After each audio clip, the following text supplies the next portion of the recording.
Bonsoir à toutes et à tous et bienvenue sur D8 dans Voyage au bout de la nuit. Ce soir, je vais vous faire la lecture du Petit Chose d'Alphonse Daudet.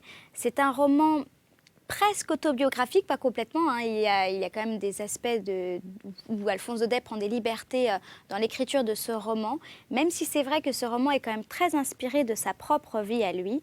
C'est lui, en effet, le Petit Chose, ce Daniel Ennès de ce roman.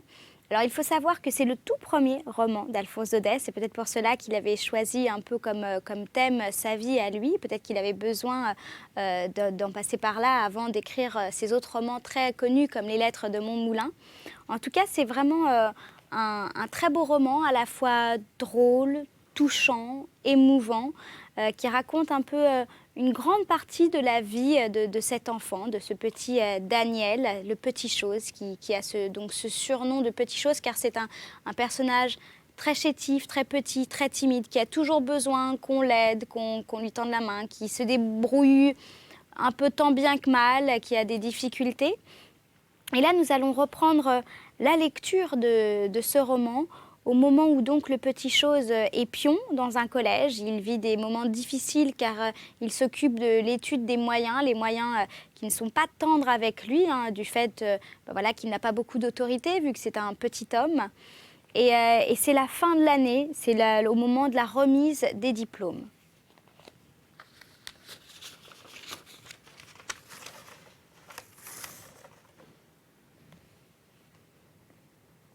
Quand le dernier nom du dernier accessite de la dernière classe eut été proclamé, la musique entama une marche triomphale et tout se débanda. Tohu-bohu général, les professeurs descendaient de l'estrade, les élèves sautaient par-dessus les bancs pour rejoindre leur famille. On s'abraçait, on s'appelait « par ici, par ici ». Des sœurs, des lauréats s'en allaient fièrement avec les couronnes de leurs frères. Les robes de soie faisaient frou-frou à travers les chaises. Immobile derrière un arbre, le Petit Chose regardait passer les belles dames, tout malingre et tout honteux dans son habit râpé. Peu à peu, la cour se désemplit. À la grande porte, le principal et Monsieur Viot se tenaient debout, caressant les enfants au passage, saluant les parents jusqu'à terre. « À l'année prochaine !» disait le principal avec un sourire câlin. Les clés de Monsieur Viot tintaient, pleines de caresses. « Fringue, fringue, fringue, revenez-nous vite l'année prochaine !» Les enfants se laissaient embrasser négligemment et franchissaient l'escalier d'un bond. Ceux-là montaient dans de belles voitures armoriées où les mères et les sœurs rangeaient leurs grandes jupes pour faire place. Clic-clac, en route vers le château. Nous allons revoir nos parcs, nos pelouses, l'escarpolette, sous les acacias, les volières pleines d'oiseaux rares, la pièce d'eau avec ses 2 cygnes et la grande terrasse à balustre où l'on prend des sorbets le soir. D'autres grimpaient dans les chars à bancs, de familles à côté de jolies filles riant à belles dents sous leurs coiffes blanches. La fermière conduisait avec sa chaîne d'or autour du cou. « Fouette, Mathurine, on retourne à la métairie, on va manger des beurrés et boire du vin muscat chassé à la pipée tout le jour et se rouler dans le foin qui sent bon. » Heureux enfants, ils s'en allaient, ils partaient tous. Ah, si j'avais pu partir moi-même. Chapitre 8. Les yeux noirs. Maintenant, le collège était désert. Tout le monde était parti. D'un bout des dortoirs à l'autre, des escadrons, de gros rats font des charges de cavalerie en plein jour. Les écritoires se dessèchent au fond des pupitres. Sur les arbres des cours, la division des moineaux est en fête. Ces messieurs ont invité tous leurs camarades de la ville, ceux de l'évêché, ceux de la sous-préfecture, et du matin jusqu'au soir, c'est un pépiage assourdissant. De sa chambre, sous les combles, le Petit Chose les écoute en travaillant. On l'a gardé par charité dans la maison pendant les vacances. Il en profite pour étudier à mort les philosophes grecs. Seulement, la chambre est trop chaude et les plafonds trop bas. On étouffe là-dessous. Pas de volets aux fenêtres, le soleil entre comme une torche et met le feu partout. Le plâtre des solives craque, se détache. De grosses mouches alourdies par la chaleur dorment collées aux vitres. Et le Petit Chose, lui, fait de grands efforts pour ne pas dormir. Sa tête est lourde comme du plomb. Ses paupières battent. Travaille donc, Daniel Essette. Il faut reconstruire le foyer. Mais non, il ne peut pas. Les lettres de son livre dansent devant ses yeux. Puis ce livre qui tourne, puis la table, puis la chambre. Pour chasser cet étrange assoupissement, le petit chose se lève, fait quelques pas, et arrivé devant la porte, il chancelle et tombe à terre comme une masse, foudroyé par le soleil. Au dehors, les moineaux piaillent, les cigales chantent, à tue-tête. Les platanes, blancs de poussière, s'écaillent au soleil en étirant leurs 1000 branches. Le petit chose fait un rêve singulier. Il lui semble qu'on frappe à la porte de sa chambre et qu'une voix éclatante l'appelle par son nom. « Daniel, Daniel !» Cette voix, il la reconnaît. C'est du même ton qu'elle criait autrefois « Jacques, tu es un âne !» Les coups redoublent à la porte. « Daniel, mon Daniel, c'est ton père, ouvre vite !» Oh, l'affreux cauchemar. Le petit chose veut répondre, aller ouvrir, il se redresse sur son coude, mais sa tête est trop lourde. Il retombe et perd connaissance. Quand le petit chose revient à lui, il est tout étonné de se trouver dans une couchette bien blanche, entourée de grands rideaux bleus qui font de l'ombre tout autour. Lumière douce, chambre tranquille. Pas d'autre bruit que le tic-tac d'une horloge et le tintement d'une cuillère dans la porcelaine. Le petit chose ne sait pas où il est, mais il s'y trouve très bien. Les rideaux s'entr'ouvrent. Monsieur Essette, père, une tasse à la main, se penche vers lui avec un bon sourire et des larmes plein les yeux. Le petit chose peut continuer son rêve. « Est-ce vous, père? Est-ce bien vous? »« Mais oui, mon Daniel, oui, mon cher enfant, c'est moi. »« Où suis-je donc? »« À l'infirmerie depuis 8 jours. Maintenant tu es guéri, mais tu as été bien malade. »« Mais vous, mon père, comment êtes-vous là? Embrassez-moi donc encore. Oh, tenez de vous voir, il me semble que je rêve toujours. » Monsieur Essette, père, l'embrasse. « Allons, couvre-toi, sois sage. Le médecin ne veut pas que tu parles. » Et pour empêcher l'enfant de parler, le brave homme parle tout le temps. « Figure-toi qu'il y a 8 jours, la compagnie vinicole m'envoie faire une tournée dans les Cévennes. Tu penses si j'étais content, une occasion de voir mon Daniel. J'arrive au collège, on t'appelle, on te cherche, pas de Daniel. Je me fais conduire à ta chambre, la clé était en dedans. Je frappe, personne, vlan. J'enfonce la porte d'un coup de pied et je te trouve là, par terre, avec une fièvre de cheval. Oh, pauvre enfant, comme tu as été malade. 5 jours de délire. Je ne t'ai pas quitté d'1 minute. Tu battais la campagne tout le temps, tu parlais toujours de reconstruire le foyer. Mais quel foyer? Dis! Tu criais, pas de clé, ôtez les clés des serrures, tu ris, je te jure que je ne riais pas, moi, Dieu. Quelle nuit tu m'as fait passer! Mais comprends-tu cela? Oh, Monsieur Viau, c'est bien Monsieur Viau, n'est-ce pas, hein, qui voulait m'empêcher de coucher dans le collège. Il invoquait le règlement. Oh, ben oui, le règlement, mais est-ce que je le connais, moi, son règlement? Ce cuistre-là croyait me faire peur en me remuant ses clés sous le nez. Je l'ai poliment remis à sa place, va? Le petit chose frémit de l'audace de Monsieur Essette. Puis, oubliant bien vite les clés de Monsieur Viau, « Et ma mère ?» demanda-t-il, en étendant ses bras comme si sa mère était là à portée de ses caresses. « Si tu te découvres, tu ne sauras rien, » répondit Monsieur Essette d'un ton fâché. « Voyons, couvre-toi. Ta mère va bien. Elle est chez l'oncle Baptiste. Et Jacques? »« Jacques, c'est un âne. Quand je dis un âne, tu comprends, hein, c'est une façon de parler. » Jacques est un très brave enfant, au contraire. Mais ne te découvre donc pas, 1000 diables. Sa position est fort jolie. Il pleure toujours, par exemple. Et du reste, il est très content. Son directeur l'a pris pour secrétaire. Il n'a rien à faire qu'à écrire sous la dictée. Une situation fort agréable. Il sera donc toute sa vie condamné à écrire sous la dictée, ce pauvre Jacques. Disant cela, le petit chose se met à rire de bon cœur. Et Monsieur Essette rit de le voir rire, tout en le grondant à cause de cette maudite couverture qui se dérange toujours. Oh, bienheureuse infirmerie! Quelles heures charmantes le petit chose passe entre les rideaux bleus de sa couchette. Monsieur Essette ne le quitte pas. Il reste là tout le jour, assis près du chevet, et le petit chose voudrait que Monsieur Essette ne s'en allât jamais. Là, c'est impossible. La compagnie vinicole a besoin de son voyageur. Il faut reprendre la tournée des Cévennes. Après le départ de son père, l'enfant reste seul dans l'infirmerie silencieuse. Il passe ses journées à lire, au fond d'un grand fauteuil roulé près de la fenêtre. Matin et soir, la jaune Madame Cassagne lui apporte ses repas. Le petit chose boit le bol de bouillon, suce l'aileron de poulet et dit « Merci madame ». Rien de plus. Cette femme sent les fièvres et lui déplaît. Il ne la regarde même pas. Or, un matin, qu'il vient de faire son « Merci madame », tout sec comme à l'ordinaire, sans quitter son livre des yeux, il est bien étonné d'entendre une voix très douce lui dire « Comment cela va-t-il aujourd'hui, monsieur Daniel ?» Le petit chose lève la tête et devinez ce qu'il voit. Les yeux noirs. Les yeux noirs en personne, immobiles et souriants devant lui.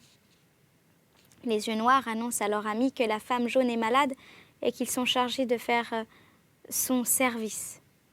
Ils ajoutent, en se baissant, qu'ils éprouvent beaucoup de joie à voir M. Daniel rétabli.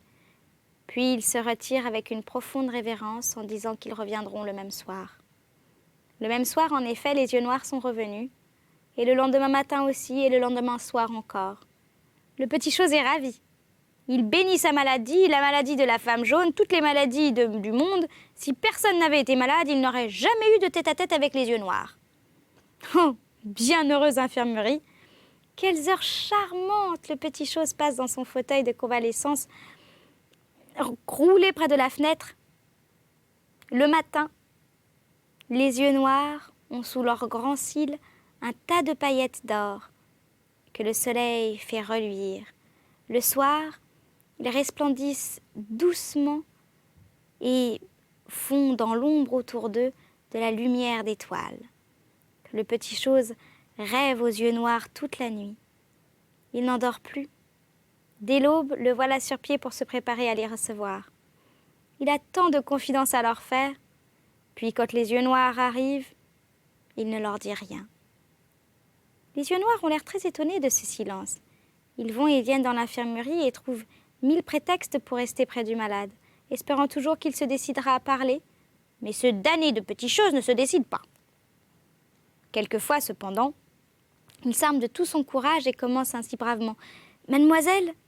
Aussitôt les yeux noirs s'allument et le regardent en souriant, mais de les voir sourire aussi, le malheureux perd la tête et d'une voix tremblante il ajoute « Je vous remercie de vos bontés pour moi. » Ou bien encore « Le bouillon est excellent ce matin. » Alors les yeux noirs font une jolie petite moue qui signifie « Quoi, ce n'est que cela ?» Et ils s'en vont en soupirant. Quand ils sont partis, le petit chose se désespère. « Oh, dès le matin, sans faute, je leur parlerai. » Et puis le lendemain, c'est encore à recommencer. Enfin, de guerre, las et sentant bien qu'il n'aura jamais le courage de dire ce qu'il pense aux yeux noirs, le petit chose se décide à leur écrire. Un soir, il demande de l'encre et du papier pour une lettre importante. Oh, très importante. Les yeux noirs ont sans doute deviné quelle est la lettre dont il s'agit. Ils sont si malins, les yeux noirs. Vite, vite, ils courent chercher de l'encre et du papier, les posent devant le malade et s'en vont en riant tout seuls. Le petit chose se met à écrire. Il écrit toute la nuit. Puis quand le matin est venu, il s'aperçoit que cette interminable lettre ne contient que 3 mots. Vous m'entendez bien ? Seulement 3 mots. Seulement ces 3 mots sont les plus éloquents du monde. Et il compte qu'ils produiront un très grand effet. Attention maintenant, les yeux noirs vont venir. Le petit chose est très ému. Il a préparé sa lettre d'avance et se jure de la remettre dès qu'on arrivera. Voici comment cela va se passer. Les yeux noirs entreront, ils poseront le bouillon et le poulet sur la table. « Bonjour, monsieur Daniel. » Alors, lui, il leur dira tout de suite très courageusement « Gentils yeux noirs, voici une lettre pour vous. » Mais chut!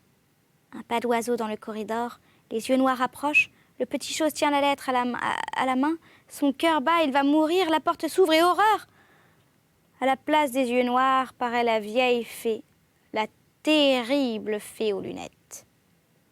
Le petit chose n'ose pas demander d'explication, mais il est consterné. Pourquoi ne sont-ils pas revenus?